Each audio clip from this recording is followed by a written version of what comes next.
तेलंगाना के deputy chief minister Bhatti Vikramarka ने मुतालिका अहदेदारों को हिदायत दी है कि वो रियासत उड़ीसा में सिंगरेनी कंपनी को अलर्ट किए गए नैनी कोल ब्लॉक के सिलसिले में बाकी कामों के मुकम्मल कर ले और 6 माह के अंदर कान में कोयले की पैदावार शुरू कर दे।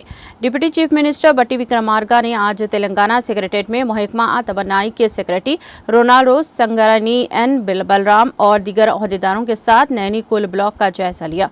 उन्होंने कहा कि चूंकि सिंगरेनी एक रियासती हुकूमत का इदारा है जिसकी 135 साल की तवील तारीख है, यहाँ पहली बार तेलंगाना से बाहर इस प्रोजेक्ट को शुरू कर रही है, इसलिए रियासती हुकूमत और कंपनी के छवि को बेहतर बनाने के लिए कानकनी का काम शुरू किया जाना चाहिए।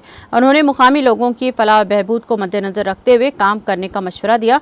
कोल ब्लॉक के लिए तमाम मंजूरी पहले ही मिल चुकी हैं। इस पस मंजर में उड़ीसा के वज़ीर आला सानू ने रियासती महकमा जंगलात के जरिए सिंगरेनी को मुंतकिल करने की जंगलाती अराजी के 783 एकड़ में दरख्तों की गिनती, इनको हटाने और इसके बाद जमीन के हवाले करने पर मुस्बित रद्द-ए-अमल जाहिर किया है।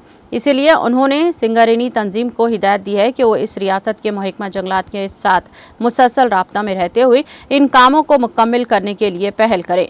नीज बेहतर R&R पैकेज CSR के काम और बेघर गांव के लोगों को रोजगार के मौके फराहम किए जाएंगे। अहदेदारों को टाइमलाइन प्लान के साथ आगे बढ़ने की हिदायत दी गई।